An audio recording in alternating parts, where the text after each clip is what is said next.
ವೇದಿಕೆಯ ಮೇಲೆ ಸಿಎಂ ಇದ್ರು, ಪಕ್ಕದಲ್ಲೇ ಡಿಸಿಎಂ ಇದ್ರು, ಆದರೆ ಮಾತಿಲ್ಲ, ಕತೆ ಇಲ್ಲ.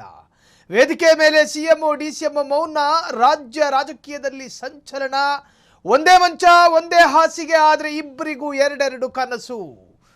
ಇನ್ನು ಡ್ಯಾಮ್ ಸೇಫ್ಟಿ ಕಾನ್ಫರೆನ್ಸ್ ನಲ್ಲಿ ಡೇಂಜರ್ ಸೈಲೆನ್ಸ್, ಇಬ್ಬರದು ಮೌನ. ವೇದಿಕೆಯ ಮೇಲೆ ಸಿಎಂ ಇದ್ರು, ಡಿಸಿಎಂ ಇದ್ರು, ಮುಖ ಮುಖ ನೋಡ್ಕೊಂಡು ಮಾತಿಲ್ಲ, ಕತೆ ಇಲ್ಲ.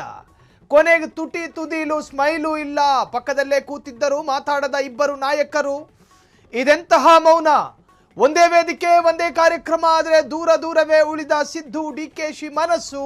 ಇದಕ್ಕೆ ಕುರ್ಚಿ ಗಲಾಟೆ ಎಫೆಕ್ಟು ಕಾರಣನಾ? ಚರ್ಚೆಗಳಾಗ್ತಾ ಇದೆ. ಸಮ್ಮೇಳನದಲ್ಲಿ ಮಾತಿಲ್ಲದೆ ನಡೆದ ಸಿಎಂ ಡಿಸಿಎಂ, ವೇದಿಕೆಯ ಮೇಲೆ ಸಿಎಂ ಡಿಸಿಎಂ ಮೌನ. ರಾಜ್ಯ ರಾಜಕೀಯದಲ್ಲಿ ಸಂಚಲನ ಮೂಡಿಸಿದ ಡೇಂಜರ್ ಸೈಲೆನ್ಸು. ಪಕ್ಕದಲ್ಲೇ ಕೂತ್ಕೊಂಡಿದ್ದಾರೆ, ಲೋಕಾಭಿರಾಮ ಮಾತಾಡಬೇಕಿತ್ತಲ್ಲ, ಆದ್ರೆ ತುಟಿ ತುದಿಲಿ ಸಣ್ಣದೊಂದು ಸ್ಮೈಲು ಇಲ್ವಲ್ಲ, ಯಾಕೆ ಹೀಗೆ? ಒಂದೇ ವೇದಿಕೆ, ಒಂದೇ ಕಾರ್ಯಕ್ರಮ, ಅಕ್ಕಪಕ್ಕದಲ್ಲೇ ಕೂತ್ಕೊಂಡಿದ್ದಾರೆ. ಹೊರಗಿದರೂ ದೇಹ ಸ್ಪರ್ಶ ಆಗೋ ಡಿಸ್ಟೆನ್ಸ್ ಮಾತ್ರ. ಸಮ್ಮೇಳನದಲ್ಲಿ ಮಾತಿಲ್ಲದೆ ನಡೆದ ಅತಿರಥ ಮಹಾರಥರ ಸಮರ. ವೇದಿಕೆಯ ಮೇಲೆ ಸಿಎಂ ಡಿಸಿಎಂ ಮೌನ, ರಾಜ್ಯ ರಾಜಕೀಯದಲ್ಲಿ ಸಂಚಲನ. ಅಧಿಕಾರ ಹಂಚಿಕೆಯ ಎಫೆಕ್ಟು ಇದಾಗಿರಬಹುದಾ? ಪವರ್ ಶೇರಿಂಗ್ ವಿಚಾರ ಇದಾಗಿರಬಹುದಾ? ದೇಶದ ರಾಜಧಾನಿ ದೆಹಲಿಯ ಕಟ್ಟಡವೊಂದರ ಕೋಣೆಯಲ್ಲಿ ಇಬ್ಬರನ್ನ ಕೂರಿಸಿ 2023ರ ಎಲೆಕ್ಷನ್ನಿಗೂ ಮುನ್ನ ಕೊಟ್ಟ ವಾಗ್ದಾನದ ಎಫೆಕ್ಟು ಇದಾಗಿರಬಹುದಾ? ರಾಜಕೀಯ ವಿಶ್ಲೇಷಕರು ಅಭಿಪ್ರಾಯ ಪಡ್ತವ್ರೆ.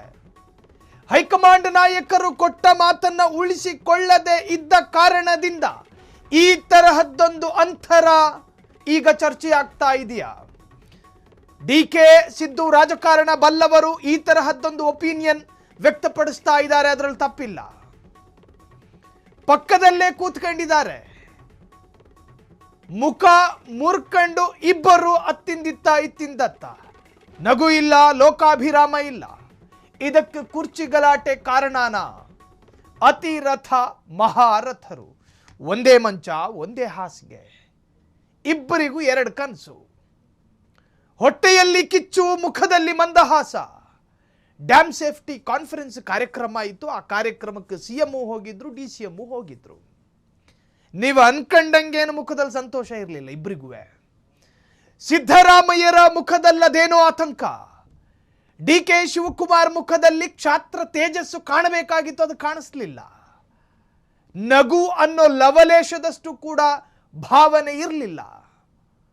ಹಾಗಾದ್ರೆ ಏನು ಕತೆ ಇದು? ಒಂದು ಕಡೆ DKShi back to back Delhi visit ಮಾಡ್ತವ್ರೆ. ಹೈಕಮಾಂಡ್ ನಾಯಕರನ್ನ ಮುಖತಃ ಭೇಟಿ ಮಾಡೋದಕ್ಕೆ ಪ್ರಯತ್ನ ಪಟ್ಟರು. ಆ ಭಾಗವಾಗಿ ಒಂದಷ್ಟು ನಾಯಕರ ಜೊತೆ ಮಾತಾಡ್ಕೊಂಡು ಕೂಡ ಬೆಂಗಳೂರಿಗೆ ಬಂದರು. ಇವೆಲ್ಲದರ ನಡುವೆ ಒಂದೇ ವೇದಿಕೆ ಹತ್ಕೊಂಡಿದ್ದ ಸಿಎಂ ಡಿಸಿಎಂ ಈ ಹಿಂದಿನ ಕಾರ್ಯಕ್ರಮಗಳಲ್ಲಿ ಏನೇನು ಮಾತಾಡ್ತಾ ಇದ್ರು? ಕೈ ಕುಲುಕೋದೇನು, ಡಿಕೆಶಿ ಬೆನ್ಸವರೋದೇನು ಸಿದ್ದರಾಮಯ್ಯನವರು. ಆದರೆ ಈ ವೇದಿಕೆಯಲ್ಲಿ ಆ ತರಹದ ಒಂದು ಸಣ್ಣ ಸಿಂಪ್ಟಮ್ಸು ಕಾಣಿಸ್ಕೊಳ್ಳಿಲ್ಲ.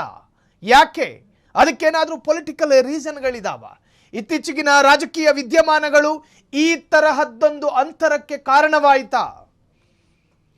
ಸರ್ವೇ ಸಾಧಾರಣ ಜನರಿಗೂ ಕೂಡ ಅರ್ಥ ಆಗೋ ತರಹದ ಪಾರದರ್ಶಕವಾದ ವಿದ್ಯಮಾನಗಳಲ್ವ ನಡೀತಾ ಇರೋದು? ಸಿದ್ದರಾಮಯ್ಯರ ಮಗ ಯತೀಂದ್ರ ಸಿದ್ದರಾಮಯ್ಯ ಇತ್ತೀಚೆಗೆ ಕೊಡ್ತಾ ಇದ್ದ ಹೇಳಿಕೆಗಳು, ಆ ಹೇಳಿಕೆಗೆ ಕೌಂಟರ್ ಅಟ್ಯಾಕ್ ಆಗಿ ಡಿಕೆ ಶಿವಕುಮಾರ್ ಅವರ ತಮ್ಮ ಡಿಕೆ ಸುರೇಶ್ ಕೊಡ್ತಾ ಇದ್ದಂತಹ ಕೌಂಟರ್ ಸ್ಟೇಟ್ಮೆಂಟ್ಗಳು, ಸತೀಶ್ ಜಾರಕಿಹೊಳಿ ಅವರ ಮೌನ, ಎಂಬಿ ಪಾಟೀಲ್ ಅವರ ಪೊಲಿಟಿಕಲ್ ಸ್ಟೇಟ್ಮೆಂಟು, ಜಿ ಪರಮೇಶ್ವರ್ ಅವರು ನಿಮ್ಮ ಬಾಯಿಗಳಿಗೆ ಬೀಗ ಹಾಕಳಕ್ಕಾಗ್ತಾ ಇಲ್ವಾ ಅನ್ನೋ ತರಹದ ಸ್ಟೇಟ್ಮೆಂಟು. ಇವೆಲ್ಲದರ ನಡುವೆ ಹೈಕಮಾಂಡ್ ನಾಯಕರ ಒಂದು ತರಹದ ಪೊಲಿಟಿಕಲ್ ಸ್ಟ್ರಾಟಜಿಯ ಭಾಗವಾಗಿರತಕ್ಕಂತಹ ಮೌನ. ಈ ಎಲ್ಲವೂ ಮಿಕ್ಸ್ ಆಗಿ ಡಿಕೆ ಶಿವಕುಮಾರ್ ಅವರಿಗೆ ಒಂದು ತರಹದ ಹೊಟ್ಟೆಲ್ ಸಂಕಟ ಮುಖದಲ್ಲಿ ತೋರ್ಸಕ್ಕಾಗಲ್ಲ. ಓಪನ್ ಆಗಿ ಬಹಿರಂಗವಾಗಿ ಹೇಳ್ಕೊಳ್ಳೋದಕ್ಕಾಗ್ತಾ ಇಲ್ಲ. ನನಗೇನೋ ಹೇಳಿದ್ರು ಹೈಕಮಾಂಡ್ ನಾಯಕರು, ಅದನ್ನು ನೆರವೇರಿಸೋದಕ್ಕೆ ಅವ್ರು ಯಾಕಿಷ್ಟು ಲೇಟ್ ಮಾಡ್ತಾ ಇದ್ದಾರೆ ಅನ್ನೋ ಸಂಕಟಮಯವಾದಂತಹ ಚಿಂತಾಕ್ರಾಂತತೆ ಅವರನ್ನು ಕಾಡ್ತಾ ಇದೆ. ವೇದಿಕೆಯಲ್ಲಿ ಅದು ಕಾಣಿಸ್ತಾ ಇದೆ. ನಿಮಗೆ ಅದರ ವಿಜುವಲ್ಸನ್ನು ಕೂಡ ತೋರಿಸ್ತಾ ಇದ್ದೀವಿ. ಒಂದೇ ವೇದಿಕೆಯಲ್ಲಿ ಕೂತವ್ರೆ, ಏನಲ್ಲೇನೋ 3 ಎಕರೆ ಡಿಸ್ಟೆನ್ಸ್ ಏನಿರಲಿಲ್ಲ ಇಬ್ಬರ ನಡುವೆ. ಇನ್ನೇನು ಕಷ್ಟ ಕಾಲಕ್ಕೆ ಹೊರಗಣ ಅಂತ ಹೊರಗಿದ್ರು ಸಿದ್ದರಾಮಯ್ಯನ ತೋಳಿಗೆ ಟಚ್ ಆಗುತ್ತೆ ಡಿ ಕೆ ಅವರ ಬಾಡಿ. ಆ ಸಣ್ಣ ಅಂತರದಲ್ಲಿದ್ದರೂ ಕೂಡ ಕಷ್ಟ ಸುಖವೂ ಇಲ್ಲ, ನಗು ಮುಖದ ಪ್ರದರ್ಶನವೂ ಇಲ್ಲ. ಇಬ್ಬರು ಕೂತ್ಕೊಂಡು ಹೆಂಗೆ ಕೂತ್ಕೊಂಡಿದ್ರು ಹಂಗೆ ಎದ್ದು ಬಂದರು. ಇದೊಂದು ಕಾನ್ಫರೆನ್ಸ್ ಕಾರ್ಯಕ್ರಮದಲ್ಲಿ ಕಂಡಂತಹ ದೃಶ್ಯ. ಹಾಗಾದರೆ ಅದಕ್ಕೇನು ಕಾರಣ? ಸಮ್ಮೇಳನದ ವೇದಿಕೆಯಲ್ಲಿ ಸೃಷ್ಟಿಯಾಯಿತು ಕೋಲ್ಡ್ ವಾರ್, ಶೀತಲ ಸಮರಕ್ಕೆ ಸಾಕ್ಷಿಯಾಯಿತು ಸಮ್ಮೇಳನ. ಅಂತಾರಾಷ್ಟ್ರೀಯ ಕಾರ್ಯಕ್ರಮದಲ್ಲೂ ಬಹಿರಂಗವಾಯಿತ ಕೈ ಕಲಿಗಳ ಮುನಿಸು. ನಾಯಕತ್ವ ಬದಲಾವಣೆಯ ಚರ್ಚೆಯ ಬೆನ್ನಲ್ಲೇ ವೇದಿಕೆ ಹಂಚಿಕೊಂಡ ನಾಯಕರು. ಉಭಯ ನಾಯಕರ ಮುಖದಲ್ಲದೇನೋ ಒಂದು ನಷ್ಟ. ಇಬ್ಬರು ನಾಯಕರ ಮುಖದಲ್ಲಿರಲಿಲ್ಲ ನಗು. ಪರಸ್ಪರ ಕಣ್ಣಲ್ಲಿ ಕಣ್ಣಿಟ್ಟು ಕೂಡ ನೋಡದ ಸಿದ್ದು ಡಿಕೆಶಿ. ಪರಸ್ಪರ ಮುಖಾಮುಖ ನೋಡ್ಕೊಳ್ಳಿಲ್ಲ. ರಾಜಕೀಯದ ಗಂಭೀರತೆ ಬಿಂಬಿಸಿದ ಅಣೆಕಟ್ಟು ಸಮ್ಮೇಳನ. ಸಮ್ಮೇಳನದ ವೇದಿಕೆಯಲ್ಲಿ ಸೃಷ್ಟಿಯಾಯಿತು ಶೀತಲ ಸಮರ. ಸರಿ, ಮುಖಾಮುಖ ನೋಡ್ಕೊಳ್ಳೋದು ಬೇಡ, ಕಣ್ಣು ಮಿಲಾಯಿಸೋದು ಬೇಡ, ಗಂಡ ಹೆಂಡ್ರಲ್ವಲ್ಲ. ರಾಜಕಾರಣಿಗಳ ತರವಾದ್ರೂ ಇಬ್ಬರ ಭಾವನೆಗಳು ವ್ಯಕ್ತವಾಗಬೇಕಿತ್ತಲ್ಲ, ಅದು ಕೂಡ ಇಲ್ಲ. ಅಟ್ಲೀಸ್ಟ್ ಮಿನಿಮಮ್ ತುಟಿ ತುದಿಯಲ್ಲಿನ ಒಂದು ಸಣ್ಣ ಸ್ಮೈಲು, ಅದು ಕಣ್ಮರೆ. ನೀವು ಹೇಳ್ಬಹುದು ಒಂದು ಸಣ್ಣ ವಿಚಾರಗಳನ್ನ ಇಟ್ಕೊಂಡು ಹಿಂಗೆಲ್ಲ ಪುಂಗಬೇಕಾ ಅಂತ. ಆದರೆ ಅದಕ್ಕೆ ಪುಷ್ಟಿ ಕೊಡುವ ಯಾವ ಸಿಂಪ್ಟಮ್ಸ್ಗಳು ಉಭಯ ನಾಯಕರ ಮುಖ ಭಾವ ಚಹರೆಯಲ್ಲಿ ಕಾಣಿಸ್ಲಿಲ್ಲ. ಅಂತಾರಾಷ್ಟ್ರೀಯ ಕಾರ್ಯಕ್ರಮದಲ್ಲಿ ಬಹಿರಂಗವಾಯಿತ ಕೈ ಕಲಿಗಳ ಮುನಿಸು. ನಾಯಕತ್ವ ಬದಲಾವಣೆ ಚರ್ಚೆಯ ಬೆನ್ನಲ್ಲೇ ವೇದಿಕೆ ಹಂಚಿಕೊಂಡ ನಾಯಕರು. ಇಬ್ಬರೂ ನಾಯಕರ ಮುಖದಲ್ಲಿರಲಿಲ್ಲ ನಗು. ಬಾಯಿ ಬಿಟ್ಟು ಹೇಳ್ಕೊಳಕ್ಕಾಗುತ್ತೆ ಎಲ್ಲಾದ್ರೂ? ಇಲ್ಲ. ಹೇಳಿಕೊಳ್ಳೋದಕ್ಕೂ ಆಗದೆ ಬಹಿರಂಗವಾಗಿ ತನ್ನ ಸಂಕಟವನ್ನ ತೋರ್ಪಡಿಸಿಕೊಳ್ಳೋದಕ್ಕೆ ಸಾಧ್ಯನಾ? ಡಿಕೆಗೆ ಸಾಧ್ಯ ಇಲ್ಲ. 4 ಗೋಡೆ ಮಧ್ಯಕ್ಕೆ ಸೇರ್ಕೋಬೇಕು. ಅಲ್ಲಿ ನಾಯಕರನ್ನ ಅಂದ್ರೆ ಹೈಕಮಾಂಡ್ ನಾಯಕರ ಜೊತೆ ಚರ್ಚೆ ಮಾಡಬೇಕೇ ಹೊರತಾಗಿ ಇನ್ಯಾವ ಆಯ್ಕೆಯೂ ಉಳಿದಿಲ್ಲ. ಕೆಲ ಕೆಟ್ಟ ಘಳಿಗೆಯಲ್ಲಿ ಡಿ ಕೆ ಶಿವಕುಮಾರ್ ಹಿಂಗೂ ಅನ್ಕೊಂಡಿರಬಹುದು. ಇಷ್ಟು ಸರ್ಕಸ್ಸು, ನಿರಂತರವಾದಂತಹ ಪರಿಶ್ರಮ, 100 ಟೆಂಪಲ್ ರನ್ನು, 10 ಹಾರೈಕೆಗಳು, ಲಕ್ಷಾಂತರ ಪ್ರಾರ್ಥನೆಗಳು, ನನ್ನ ಪ್ರಯತ್ನಕ್ಕೆ ಫಲ ಸಿಗೋದು ಯಾವಾಗ? ನನ್ನ ಪ್ರಯತ್ನಕ್ಕೆ ಫಲ ಸಿಗೋದು ಯಾವಾಗ? ಯುದ್ಧ ಕಾಲ ಮುಗಿತಾ ಬಂತು, ಯುದ್ಧ ಆಗ್ತಾ ಇಲ್ಲ. ಸಮ್ಮೇಳನದ ವೇದಿಕೆಯಲ್ಲೂ ಕೂಡ ಅವರ ಶೀತಲ ಸಮರದ ಲಕ್ಷಣಗಳು ಗೋಚರವಾಗ್ತಾ ಇದೆ ಅನ್ನೋದಾದ್ರೆ ಅವರ ಅಂಗದಲ್ಲಿ ಅಡಕ ಆಗಿರೋ ಸಂಕಟಗಳು ಅರ್ಥ ಆಗ್ತಾ ಇದೆ ಜನರಿಗೆ. ಹಾಗಾದ್ರೆ ಸಮ್ಮೇಳನದಲ್ಲಿ ಜೊತೆಯಲ್ಲಿ ಕೂತ್ರು ಮಾತಿಲ್ಲ, ಕತೆ ಇಲ್ಲ. ಇಬ್ಬರು ನಾಯಕರ ಮುಖದಲ್ಲಿ ಇರಲಿಲ್ಲ ನಗು. ಪರಸ್ಪರ ಕಣ್ಣಲ್ಲಿ ಕಣ್ಣಿಟ್ಟು ಕೂಡ ನೋಡದ Siddu and D K Shivakumar. ಇಬ್ಬರೂ ಒಂದೇ ಪಕ್ಷದವರು, ಇಬ್ಬರೂ ಪರಮಾಪ್ತರು. ಆದರೆ ಇಬ್ಬರಿಗೂ 2 ಗುರಿ, 2 ಕನಸು. ಅದಿರೋದ್ರಿಂದಲೇ ಇಬ್ಬರು ಅಲ್ಲಿ ನಗು ಇಲ್ಲದೆ ಹೋಗಿದ್ದು. ಇನ್ನದೇ ವೇದಿಕೆಯಲ್ಲಿ ನಡೆದಿರತಕ್ಕಂತಹ ಪ್ರಹಸನಕ್ಕೆ ಸಂಬಂಧಪಟ್ಟ ಹಾಗೆ ಮಾತಿಲ್ಲ, ಕೇವಲ ಮೌನವಷ್ಟೇ ಸದ್ದು ಮಾಡ್ತಾ ಇದೆ. ನಿಶ್ಶಬ್ದವಾದಂತಹ ನಡೆ. ಬೆಂಬಲಿಗರ ನಡುವೆ ಸಿಎಂ ಪಟ್ಟಕ್ಕಾಗಿ ವಾರ್ ನಡೀತಾ ಇದೆ. ವೇದಿಕೆಯಲ್ಲಿ ನಾಯಕರ ನಡುವೆ ಸೈಲೆನ್ಸ್ ವಾರು. ಡೆಲ್ಲಿ ಭೇಟಿ ಬಳಿಕ DKShi full serious, Siddaramaiah full silent. ಅಣೆಕಟ್ಟು ಸುರಕ್ಷತೆ ಕಾರ್ಯಕ್ರಮದಲ್ಲಿ ಸರ್ಕಾರದ ಸುರಕ್ಷತೆಯ ವಾರು. ಮಾತಿಲ್ಲ, ಕೇವಲ ಮೌನವಷ್ಟೇ ಸದ್ದು ಮಾಡ್ತಾ ಇದೆ. ಕೇವಲ ಮೌನ. ಬೆಂಬಲಿಗರ ನಡುವೆ ಸಿಎಂ ಪಟ್ಟಕ್ಕಾಗಿ ವಾರು. 2.25 ವರ್ಷ ಕಳೆಯಿತು ನಮ್ಮ ಡಿ ಕೆ ಸಾಹೇಬರು ಸಿಎಂ ಆದ್ರೆ ಒಂದಷ್ಟು ರಾಜಕೀಯ ಲಾಭಗಳಾಗ್ತವೆ ಅಂತ ಹೇಳಿ ತಟಸ್ಥ ಬಣದಲ್ಲಿದ್ದವರೆಲ್ಲ ಡಿ ಕೆ ಬಣಕ್ಕೆ ಬಂದ್ರು. ತಟಸ್ಥ ಬಣದಲ್ಲೊಂದು ಗುರಿ ಇತ್ತು, ಡಿ ಕೆ ಬಣಕ್ಕೆ ಬಂದ ಮೇಲೆ ಮತ್ತೊಂದು ಗುರಿ. ಆ ಗುರಿ ಈಡೇರಬೇಕು ಅಂದ್ರೆ ಡಿ ಕೆ ಸಾಹೇಬರು ಸಿಎಂ ಆಗಬೇಕು. ಸಿಎಂ ಆಗೋದಕ್ಕಿಲ್ಲಿ ಯಾಕೆ ಈ ತರಹದೊಂದು ತಡೆ? ಬರೀ ಮೋರಿಯೆಲ್ಲ ತಡೆಯಾಗಿರೋದು, ದೊಡ್ಡ ಅಣೆಕಟ್ಟುಗಳೆಲ್ಲ ತಡೆಯಾಗಿ ನಿಂತ್ಕೊಂಡವೆ. ಇದನ್ನ ಓವರ್ಟೇಕ್ ಮಾಡೋದಕ್ಕೆ ಡಿ ಕೆಗೆ ಆಗ್ತಾ ಇಲ್ಲ. ಈ ಪೊಲಿಟಿಕಲ್ ಚಾಲೆಂಜುಗಳನ್ನ ಏರಿ, ತಡೆಗೋಡೆಗಳನ್ನ ಮೀರಿ ಪಟ್ಟಾಭಿಷೇಕ ಆಗಬೇಕು ಅಂದ್ರೆ ಅದಕ್ಕೆ ಕಟ್ಟಕಡೆಯ ಆಯ್ಕೆ ಇರೋದು ಸಿದ್ದರಾಮಯ್ಯರ ಆ ಮೃದುಲವಾದ ಹೃದಯ ಬದಲಾಗಬೇಕು. ಸರಿ ಬಿಡು, ನಮ್ಮ ಹುಡುಗ ಸಿಎಂ ಆಗಬೇಕು ಅನ್ನದ ಹೊರತು ಇನ್ಯಾವ ಪ್ರಯತ್ನಗಳು ಫಲಿಸೋದಿಲ್ಲ ಅಂತೇಳಿ ಸಿದ್ದರಾಮಯ್ಯರ ಬಣದ ಒಂದಷ್ಟು ವಿಶ್ಲೇಷಕರು ಮಾತನಾಡ್ತಾರೆ. ಇಷ್ಟೆಲ್ಲ ಲಕ್ಷಣಗಳನ್ನು ನೋಡಿದ್ರೂ ಕೂಡ ಒಂದೇ ವೇದಿಕೆಯಲ್ಲಿ ಇಬ್ರು ನಾಯಕರು, ಉಭಯ ನಾಯಕರು, ಇಬ್ರು ದಿಗ್ಗಜರೇ.